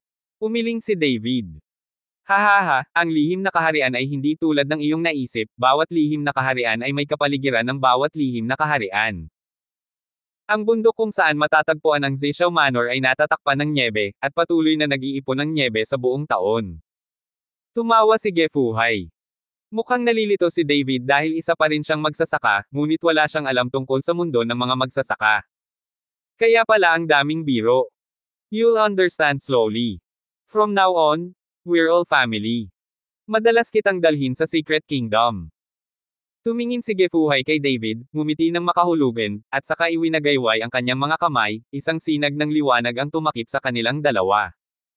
Dalawang tao ang lumitaw sa mataong lungsod sa isang iglap. Nakita ko na may mga nagtitinda sa kalye na nagnenegosyo sa buong lungsod na ito, at wala silang pinagkaiba sa sekular na mundo. Tara na. Dinala ni Gefuhay si David sa kalye at pagkatapos ay huminto sa looban. Tumingin si David sa looban at hindi makapaniwalang nagtanong, Patriarch Ge, hindi ba dito ang lupain ng pamilya Ge na sinasabi mo? Tumango si Gefuhay, oo, narito. Saglit na hindi alam ni David ang sasabihin, dahil hindi maganda ang pagpapatupad ng ospital na ito, at hindi ito mukhang isang malaking angkan ng pamilya. Kahit na ang pagsunod sa patio ni Gefuhay sa Kyoto ay walang kapantay. Nakita ni Gefuhay ang iniisip ni David, ngunit hindi siya nagsalita, ngumiti lang siya ng mahina, at pagkatapos ay pumasok kasama si David. Ngunit sa sandaling pumasok si David sa gate, isang malaking espiritual na enerhiya ang sumugod sa kanyang mukha, at pagkatapos ay isang marilag na mansyon ang lumitaw sa kanyang harapan. Sa pasukan ng mansyon, dalawang gwardya ang nakatayong matangkad na nagpapalabas ng aura ng Marquis. Pareho bang mga gwardya si Marques's? Halos malaglag ang panga ni David. Hindi makapaniwalang tumingin si David kay Gefuhay, alam niyang si Gefuhay ay nasa kaharian ng Marquis, kaya tila sinusundan niya ang bantay sa pintuan. Ito ang angkan ng pamilya naming Ge. Napangiti si Gefuhay. Patriarch Ge, ikaw, ano ang posisyon mo sa iyong pamilya Ge? Curious na tanong ni David. Bahagyang ngumiti si Gefuhay, nagnenegosyo lang ako sa bansa ng aming pamilyang Ge na direktang linya ng pamilyang Ge na pupunta sa pang-araw-araw na mundo. Nang sabihin ito ni Gefuhay, medyo wala siyang magawa. Pagkatapos ng lahat, ang pangunahing layunin ng mga immortal na magsasaka ay upang mapabuti ang kanilang lakas. Ang pagpunta sa secular na mundo ay nangangahulugan ng paglilimite sa iyong sariling kapangyarihan upang umunlad. May mga nagsasalita ba ang ibang pamilya ng lihim na kaharian sa secular na mundo? Gusto ko talagang makakilala ng isa. Medyo natarante si David. Sa napakatagal na panahon, nakilala lang niya si Gefuhay, ang kinatawan ng pamilyang Ge sa secular na mundo. Dapat meron. Confidential ang ganitong bagay, at hindi ko alam. Pumasok kadali, tinatayang nagmamadali ang clan elders. Dinala ni Gefuhay si David sa kaibuturan ng angkan. Nang madaanan ni Gefuhay ang gwardya, ipinakita niya ang kanyang waist card at pinakawalan. Mukhang hindi naman masyadong mataas ang status ni Gefuhay sa bansa ng pamilya Ge. Naglakad si Gefuhay sa ilang courtyard at pinigilan si David sa tatlong palapag na courtyard. Teacher Gefuhay, mangyaring makipag-ugnayan sa clan elder. Nasa pintuan si Gefuhay at sumigaw ng malakas. Sa sandaling ito, isang nasa katanghaliang gulang na lalaki ang pumasok mula sa loob, na may balbas sa kanyang mukha at isang mabangis na ekspresyon sa kanyang mukha. Tumingin siya kina Gefuhay at David, at saka bahagyang iwinagayway ang palad. Agad silang binalot ng espiritual na kapangyarihan. Si Gefuhay ay hindi nagpakita ng anumang ekspresyon, ngunit si David ay nagulat, at pagkatapos ay isang gintong liwanag ang lumitaw sa kanyang katawan, na lumalaban sa espiritual na kapangyarihang ito. Dahil natuklasan ni David na ang espiritual na kapangyarihang ito ay tunay na tinatakan ng kanyang sariling paglilinang. Paano may tatatak ni David ang kanyang lupang sakahan ng walang dahilan? Ang ginintoang liwanag sa katawan ni David ay patuloy na kumikislap, at ang kapangyarihan ng dragon sa kanyang katawan ay dala ang espiritual na kapangyarihang iyon, na humahadlang sa kanya na makapasok sa kanyang katawan. Nang makita ito, bahagyang tumango ang balbas na lalaki. Mr. Chen, huwag kang tumutol, ito ay isang kinakailangang proseso upang makita ang mga elder ng clan, dapat isara ng lahat ang cultivation base. Pumasok si Gefuhay sa pinto at nagpaliwanag kay David. Kabanata 1568. Nang makita ito, maalis lamang ni David ang kapangyarihan ng dragon sa kanyang katawan. Sa isang iglap, ang dantiyan sa katawan ni David ay pumasok sa isang selyadong estado at naging isang ordinaryong tao. Pumasok ka, sabi ng malaking balbas na lalaki. Salamat, Third Elder. Magalang na sinundan ni Gefuhay ang balbas na lalaki at binati siya, at pagkatapos ay pumasok kasama si David. Pagkapasok niya sa looban, naamoy ni David ang mahinang halimuyak, sumangot si David ng malakas, at pagkatapos ay sumimangot ang buong tao. Bilang isang parmasyutiko, pamilyar si David sa ganitong uri ng bagay, ngunit ang pabango na ito ay nagmumula sa isang uri ng kahoy. Kapag nasunog ang kahoy na ito, naglalabas ito ng mahinang amoy. Gayunpaman, ang pabango na ito ay hindi ginagamit para sa sariwang hangin, ngunit para sa PGA negative embalsamo. Kapag ang ilang mga katawan ay nagasa gayong usok, maaari silang magkaroon ng epekto sa PGA negative embalsamo. Hindi naintindihan ni David kung paano magagamit ang isang bagay na ganoon bilang pampalasa sa isang lugar kung saan nakatira ang prestihiyosong pamilyang Ge. Ngunit bago pa ito namalayan ni David, diretsyong lumuhad si Gefuhay. Nakasalubong ng mga alagad ang matatanda ng pamilya, at dinala sila ng mga tao. Napayuko si Gefuhay at malakas na sinabi. Tiningnan mabuti ni David at napansin niyang may matandang nakaupo sa pinakataas na upuan. Natakpan ng kulay abong balbas at kilay ng matanda ang halos buong mukha niya. Tila matanda na ang matanda, balot na ang balat, at nakaupo sa isang upuan na parang anumang oras ay mamamatay na. Hindi kumikibo ang matanda, basta't kumikinang ang kanyang mga mata, kung hindi niya titignan ang mga matang iyon, iisipin niyang patay na siya. Tumingin si David sa matanda sa pamilyang Ge nang walang bati. Mr. Chen, bilasan mong kumusta? Tumingin si Gefuhay kay David at sinabing may pag-aalala, miyembro ka rin ng pamilyang Ge ngayon. Ngunit hindi lumuhad si David dahil hindi siya mula sa pamilyang Ge, at hindi niya ugali ang lumuhad. Magandang angkan. Naikuyom na lamang ni David ang kanyang kamao. Sa pagkakataong ito, bumuhos ang malamig na pawis sa noo ni Gefuhay, natatakot siyang magalit ang clan elder. Ngunit sino ang nakakaalam, hindi nagalit ang clan elder, ngunit mahinang sinabi, umupo ang lahat. Saglit na natigilan si Gefuhay dahil hindi pa siya nakakaupo sa harap ng isang clan elder at palaging nakaluhod. Bakit mo dinala si David dito ngayon? Napakagalang nitong clan elder at pinaupo sila. Si David ay hindi magalang, ngunit lumakad sa susunod na upuan at umupo. Ngunit hindi nang ahas si Gefuhay, at lumuhad pa rin sa lupa. Tingnan mo ang tsaa. Nagutos ang clan elder. Sa sandaling ito, isang babaeng nakasuot ng puting damit ang lumabas sa gilid ng kwarto. Masasabing overwhelming ang mukha ng babae, parang diwata sa langit. Napakaputla lang ng mukha niya, walang kahit kititing na hininga, parang walking dead. Maliliit na hakbang ang ginawa ng babae, hakbang-hakbang na lumapit kay David, yumuko ng bahagya, at inilagay ang tsaa sa harap ni David. Tiningnan ni David ang mukha ng babae, at ang buong tao ay napuno ng malaking pagdududa. Dahil hindi niya maramdaman ang hininga ng isang buhay na tao mula sa babaeng ito. Ang babaeng ito ba ay katawan ng manika? Naisip ni David sa kanyang sarili, ang kanyang anit ay nagsisimula ng mamula. Kung gayon, malamang na hindi magandang lugar ang lupain ng pamilyang Ge na ito. Saktong pagtalikod ng babae ay nagkunwaring hinawakan ni David ang kamay niya nang hindi sinasadya. Simula sa malamig na kamay, nang walang kaunting init, mahihinuhan ni David na ang babaeng ito ay isang bangkay. Sa pagkakataong ito ay nagsimulang bumilis ang paghinga ni David. Ang kanyang kapangyarihan ay natataka na ngayon, at siya ay ganap na pinatay, na walang kakayahang lumaban. Maingat na pinupulot ang tsaa, bahagyang nanginginig ang mga kamay ni David. Hindi siya kailanman naging ganito kainerbyos. Kabanata 1656. Sa pagtingin sa tsaa sa harap niya, si David ay hindi nang ahas na humigop ng mahabang panahon. Hindi niya alam kung ano ang nasa tasa ng tsaa. Gumamit ng tsaa. Nagsalita ang clan elder na may kaunting paggalang sa kanyang tono sa pagkakataong ito, na ikinagulat ni Gefuhay, na nakaluhod sa lupa. Hindi pa niya narinig ang isang clan elder na napakagalang sa iba. Walang magawa si David at tanging tsaa lang ang nagagawa. Ngayong nabuklad na ang kanyang cultivation base, wala nang puwang para sa paglaban, hakbang-hakbang lang ang magagawa niya. Ngunit habang humihigop si David ng tsaa, may mainit na agos na dumaloy sa kanyang katawan. Kaagad pagkatapos, ang salyadong dantian ay bumukas kaagad, at ang espiritual na kapangyarihan sa katawan ay kumulo din.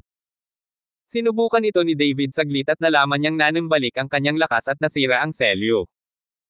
Laking gulat ni David, paano magkakaroon ng malaking epekto ang pagkonsumo ng tsaa na ito.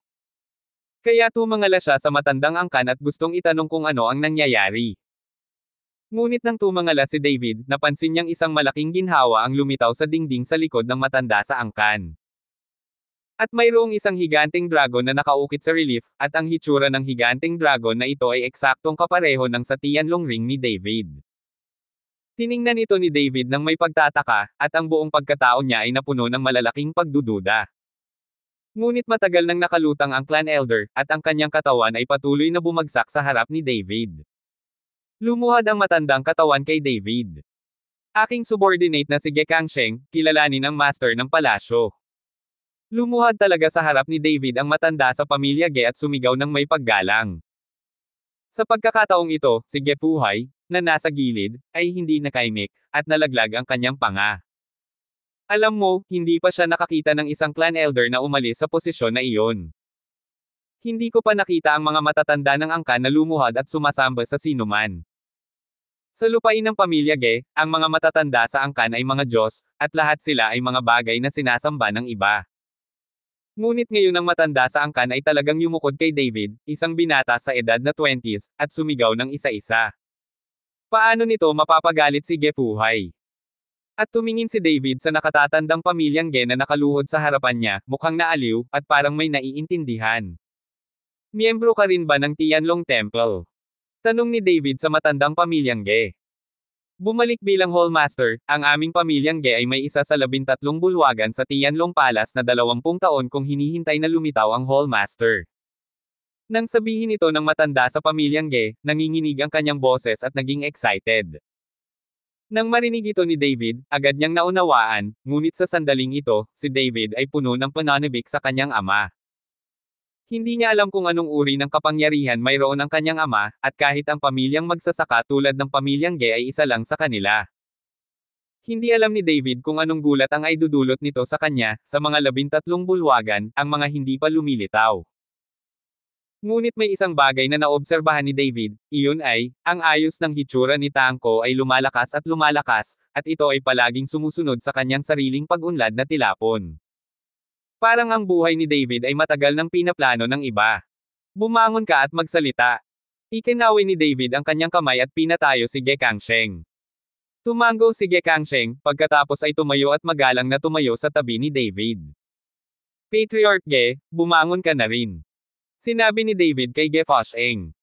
Paulit-ulit na umiling si Ge Fasheng, don't dare, don't dare. Hindi siya nang ahas na tumayo, kahit ang mga matatanda ng angkan ay magalang na nakatayo sa tabi ni David, siya lang ang may karapatang lumuhod.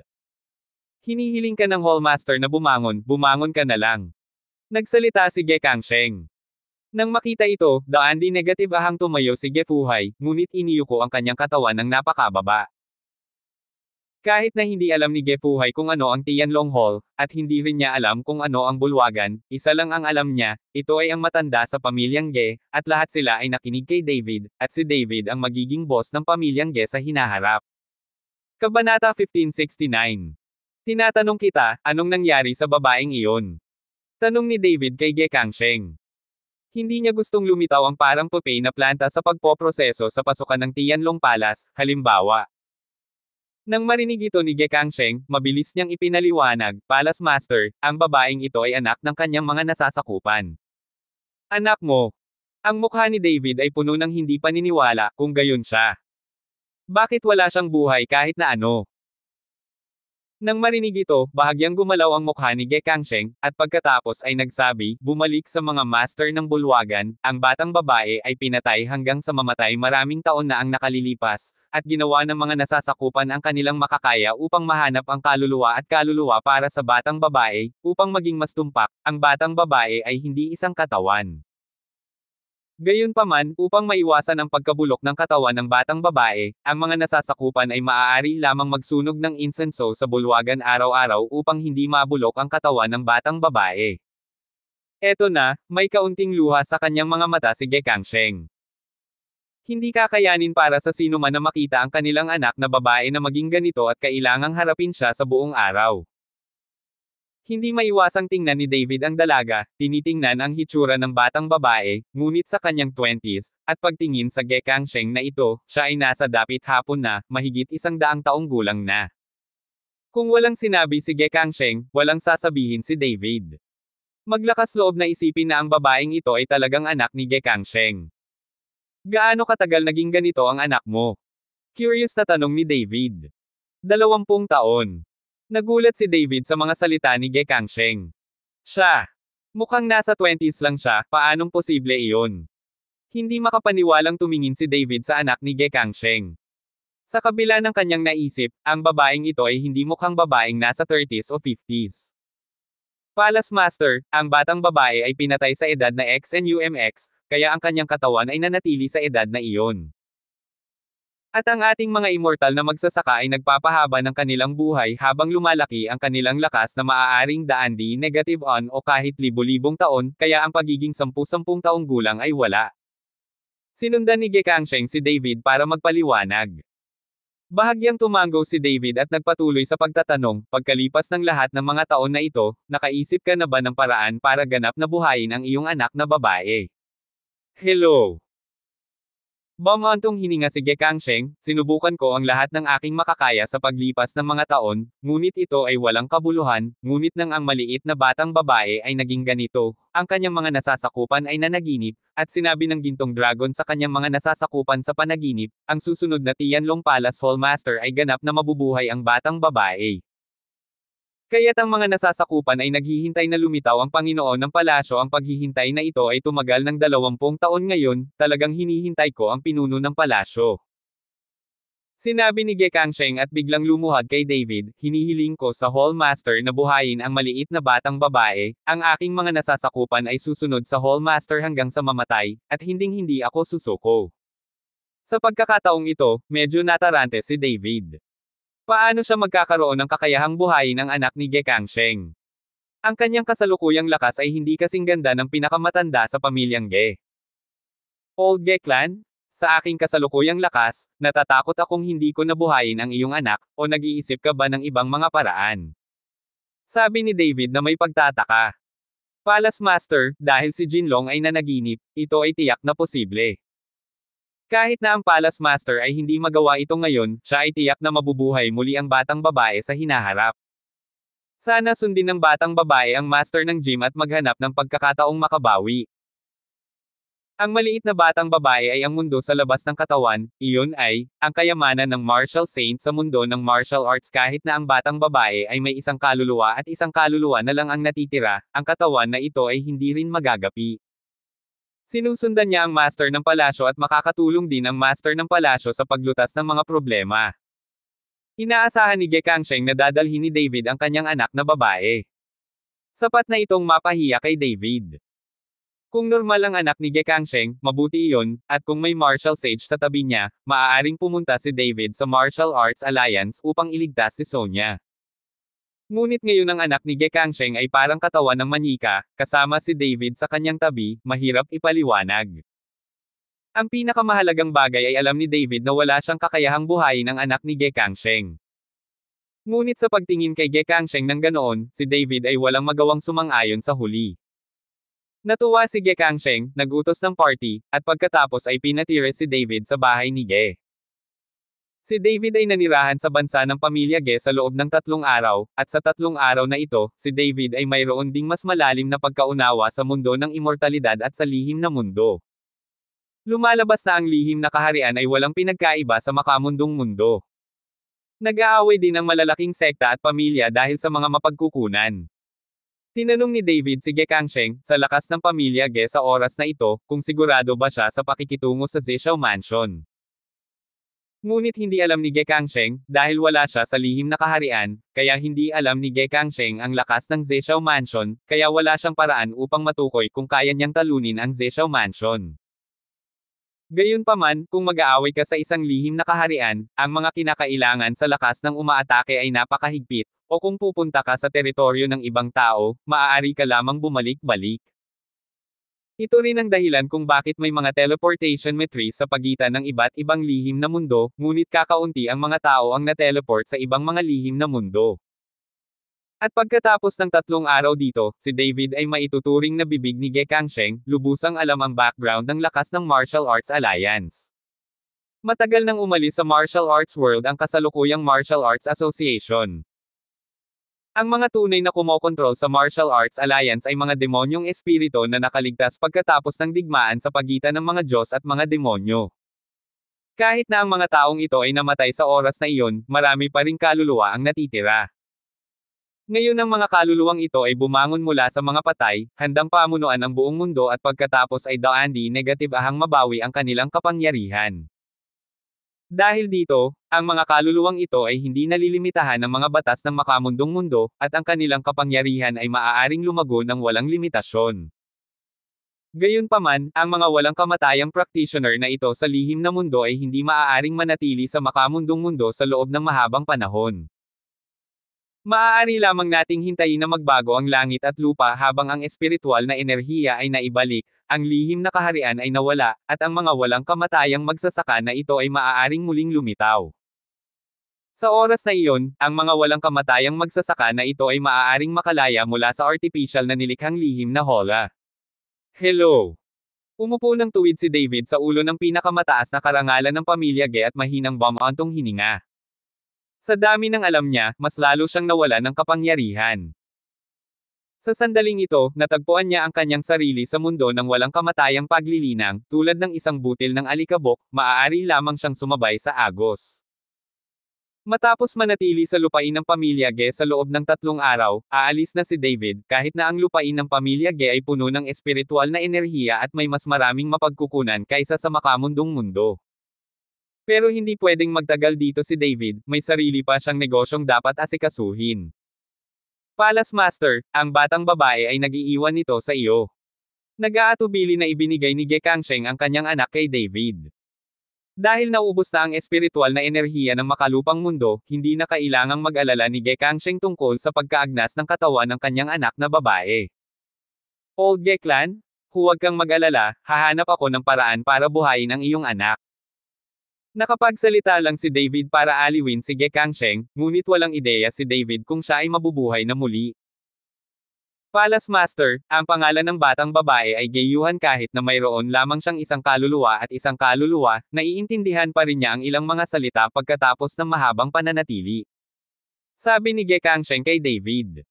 Okay, matandang Ge, huwag kang mag-alala. Kinuha ni David si Ge-Yuhan at sinundan si Ge-Fuhai palabas ng lupain ng pamilya Ge at bumalik sa secular na mundo. Nang lumitaw sina David at Ge-Yuhan sa pamilya Ge, biglang sumabog ang inggit sa mukha ni Ge Jiayi. Hindi maintindihan ni Ge Jiayi kung bakit pumunta si David sa lupain ng angkan at dinala ang babae pabalik. David, napakapili mo kaya binalik mo ang babae pagkatapos ng ilang araw na paglalakad. Parang nagsinungaling kayong lahat nung gabing yun ah. Sinabi ni Ge Jiayi kay David na labis na hindi nasisiyahan. Miss Ge, mali ang pagkakaintindi mo. Napangiti ng awkward si David. Ngunit bago pa makapagpaliwanag si David, nagbago ang mukha ni Ge Fuhai sa gilid at sinigawan si Ge Jiayi, tumahimik ka, bakit mo ba kinakausap si Mr. Chen? Bilisan mo bumalik ka na sa kwarto ko. Anong kalokohan ang pinagsasabi mo dito? Kabanata 1570. Natakot si Ge Fuhai, anong karakter na si David ngayon? Naglakas loob si Ge Jiayi na kausapin si David sa ganoong tono na kahit ang mga elder ng angkan ay lumuhod, hindi ba iyon ay panukala ng kamatayan? Bukod dito, si Ge-Yuhan ay anak ng clan elder, at ngayong kumakain si Ge Jiayi ng suka ni Ge-Yuhan, nililigawan din niya si kamatayan. Dad, ano bang nangyayari sa'yo? Siya. May gustong sabihin si Ge Jiayi, ngunit inihagis na ito ni Ge Fuhai sa buong silid. Mr. Chen? Huwag mo siyang pansinin, ganito ang batang ito. Nagmamadaling humingi ng tawad si Ge Fuhai kay David. Bahagyang ngumiti si David, sa palagay ko dapat mong ipaliwanag ito kay Miss Ge, hindi ako walang malasakit gaya ng iniisip niya. Oo, magpapaliwanag ako. Paulit-ulit na tumango si Ge Fuhai. Inalis ni David si Ge-Yuhan, habang natagpuan ni Ge Fuhai si Ge Jiayi at same time siyang binalaan. Sinasabi ko sa iyo, kapag nakita mo si Mr. Chen sa hinaharap, dapat mong tretuhin ako ng may paggalang, hindi ka na maaaring maging walang galang, at hindi ka na makapagsalita, tulad mo ngayon, naiintindihan mo ba? Sinaway ni Ge Fuhai si Ge Jiayi. Si Ge Jiayi ay mukhang nalilito, Tay, ano ang nangyayari sa iyo? May mga kasanayan si David, ngunit hindi mo kailangang matakot sa kanya sa antas na ito, di ba? Nang marinig ito ni Ge Fuhai, agad niyang sinaway ng malakas, manahimik ka para sa akin. Sa hinaharap, magagawa mo ang anumang naisin ni Mr. Chen na gawin mo. Bawal itong tanungin, lalo na't magsalita pa. Tay, bakit? Bakit nga ba? Naguguluhang tanong ni Ge Jiayi. Malalaman mo mamaya, makinig ka sa akin ngayon. Si Ge Fuhai ay hindi nang ahas na ibunyag ang tunay na pagkakakilanlan nina David at Ge-Yuhan. Bumalik si Ge Fuhai, at galit na inihagis ni Ge Jiayi ang unan sa lupa. Hindi niya maintindihan ang nangyari nitong mga nakaraang araw para maging ganito ang kanyang ama. Pamilya ng Dragon. Bilang pinuno ng Dragon Family, nagtitipon si Long Xingqiu ng maraming master ng Dragon Family. Si Zhou Liguo at ang 4 na kontrabida ay nagtitipon din sa pamilya ng Dragon. Sa sandaling ito, ang Long family ay mailalarawan bilang isang pagtitipon ng maraming mga Panginoon. Hindi lahat ng tao ay maganda lang at solemn na ang mukha. Lahat, ngayon ang huling araw para sa Martial Arts Alliance na mag-publish. Kung hindi mo mahanap si Brother David, maaari lamang tayong makipaglaban hanggang kamatayan sa Martial Arts Alliance. Sabi ni Long Xingshu na nakakunot ang noo. Pumunta ka, makipaglaban sa Martial Arts Alliance, ano ang dapat katakutin? Malakas na sigaw ni Ding Busan. Pangatlo, itikom mo yung bibig mo. Tinitigan ni Ding Bude si Ding Buo, pagkatapos ay sinabi, kung marami sa atin ang pupunta sa trabaho sa Martial Arts Alliance, ano ang dapat nating gawin kung nasaktan natin si Miss Su? Ang mga salita ni Ding daw ay nagpatahimik sa lahat. Tito Long, bakit hindi ka makaisip ng ideya? Sa sandaling ito, tumingin si Long Xingshu kay Long Wo at nagtanong. Sa kasalukuyan, si Long Wo lamang ang may hawak ng pinakamataas na posisyon. Ang ganitong desisyon ay nangangailangan ng Long Wo na maging isang master. Tumingin si Long Wo kay Gu Linger sa tabi niya, Linger, ano ang sinasabi mo? Hindi nagsalita si Gu Linger, ngunit mahigpit na hinawakan ang posisyon ng labanan ng Martial Arts Alliance sa kanyang kamay, puno ng galit ang kanyang mga mata. Lumabas na pagkaalis ni David, nagpadala si Ning Ji mula sa Martial Arts Alliance ng Battle Post at hiniling kay David na pumunta sa Martial Arts Alliance. Kung hindi niya nakita si David sa loob ng 3 araw, putulin ang isang braso ni Sonya. Pangatlong araw na ngayon, ngunit hindi ko pa rin makontak si David, kaya nagtipon ang lahat para pag-usapan ang mga countermeasure. Ngunit ngayon, walang nang ahas na magpasya na sundan ang Martial Arts Alliance ng Desperadong. Kung ito ang kaso, sasalakayin ng Martial Arts Alliance si Sonya, at walang sino man ang makakayanan ang responsibilidad na ito. Ngunit nang mawala ang lahat, bumalik si David kasama si Ge Yuhan. Bumalik na si Mr. Chen. May sumigaw sa labas. Nang marinig ito ng lahat, nagmamadali silang lumabas, at lahat sila ay nasa sabik. Kumunat ang noo ni David nang makita ang lahat na naroroon, may nangyari ba? David, tingnan mo. Humakbang si Gu Linger at ibinigay ang battle point ng Martial Arts Federation kay David. At ang mga mata ni Gu Linger ay tumingin kay Ge Yuhan sa likod ni David, ngunit walang sinabi. Si David ang pumalit sa pwesto sa labanan, at ang kanyang buong katawan ay puno ng galit. Itong Ning Ji, fuck. Kinagat ni David ang kanyang mga ngipin, at ang haligi ng labanan sa kanyang kamay ay agad na naging abo. Maghintay ka dito, pupunta ako sa Martial Arts Alliance. Pagkatapos magsalita ni David, tumalikod siya at naglakad palabas. David, dahil maraming trick si Ning Ji, masyadong delikado para sa iyo na pumunta mag-isa. Sabi ni Long Wo kay David. Uncle Long, huwag kang mag-alala, mag-iingat ako. Pagkatapos magsalita ni David, nagmamadali siyang pumunta sa Martial Arts Alliance. Dahil sinabi sa lugar ng labanan na si David lamang ang pinayagang pumunta doon ng mag-isa, at para sa kaligtasan ni Sonya, hindi maaaring dalhin ni David ang sinuman doon. Ngunit sa sandaling umalis si David, sinundan siya ng malapitan ni Ge Yuhan. David, itong babaeng ito. Gustong ipaalala ni Gu Linger kay David na sinusundan siya ng babaeng ito. Nilinggan ni David si Ge Yuhan at sinabing daan di negatibahan, manatili ka rito. Pero who knows? Walang ekspresyon si Ge Yuhan, mapurol ang mga mata, pero umiling. Tumingin si Gu Linger kay David na may kakaibang mga mata. Pagbalik mo, ipapaliwanag ko ulit sa'yo. Kung sumunod siya, wala nang pakialam si Ning Ji. Pagkatapos makipag-usap ni David kay Gu Linger, direktang dinala niya si Ge Yuhan sa Martial Arts Alliance. Tiningnan ito ni Ge Yuhan sa isang sulyap, at walang pagkakaiba sa pagitan ng pagsunod sa taong puno, at walang kahit katiting na pagbabago ng aura sa kanyang katawan.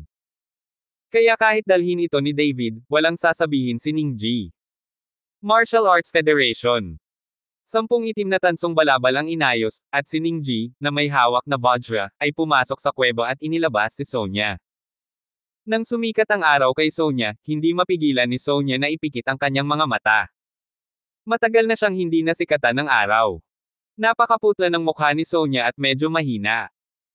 Kahit na binibigyan ng Martial Arts Alliance si Sonya ng maraming medicinal herbs at nutritional supplements araw-araw, mukhang mahina pa rin ang katawan ni Sonya. Nagsisimula ka na ba sa wakas? Kalmado at walang ekspresyon ang mukha ni Sonya. Miss Su, huwag kang mag-alala, hindi ka namin papatayin, gamitin ka lang bilang pain. Malamig na ngumiti si Ning Ji. Nang ilabas si Sonya sa piitan, ikinulong siya sa isang malaking kulungang bakal. Ang bakal na kulungan na ito ay gawa sa itim na gintong bato, na napakatigas at nakabalot sa isang porma sayon. Napakahirap na pilitin itong buksan. Matapos ikulong si Sonya sa isang hola, siya ay ibinitin sa itaas. Sa sandaling ito, si Sonya ay parang hayop na hinahangaan. Nakapagdesisyon ka na ba? Isang boses mula sa kaluluwa ang lumitaw sa isip ni Ningji. Huwag kang mag-alala, Senyor, nasa kamay ko ang sagradong sandata at mahigpit na binabantayan ang paligid, kaya hindi ito mailigtas ni David.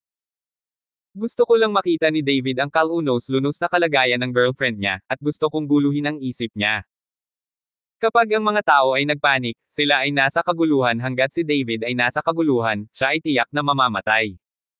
Si Ningji ay may nakakalokong ngiti sa kanyang mukha. Sa mga tuntunin ng taktika at diskarte, si Zhu Jishan ay malayo sa Ningji. Tumingin si Ningji sa oras at tahimik na hinintay si David na dumating. David, napakagandang regalo ko sa'yo, sana hindi mo ako pababayaan. Tumingin si Ningji sa gate ng Martial Arts Alliance na may nakakatakot na ngiti sa kanyang mukha. Sumugod sina David at Gayuhan patungo sa Martial Arts Alliance. Noong medyo malayo pa si David sa Martial Arts Alliance, bigla siyang natigilan. Dahil naramdaman niya ang paghinga ni Sonya, napakalakas ng paghinga. How can this? Hindi kaya nila kayang bitawan si Sonya. Baka sa mukha ni David ang pagtataka, at sa kanya binilisan ang lakad niya. Pagdating ni David sa gate ng Martial Arts Alliance, may nag-abiso agad kay Ningji. Abangan ang mga susunod pang kabanata ng David Chen, ang lalaking walang katulad. For more updates, please subscribe to my YouTube channel and don't forget to like and share. Thanks for your support.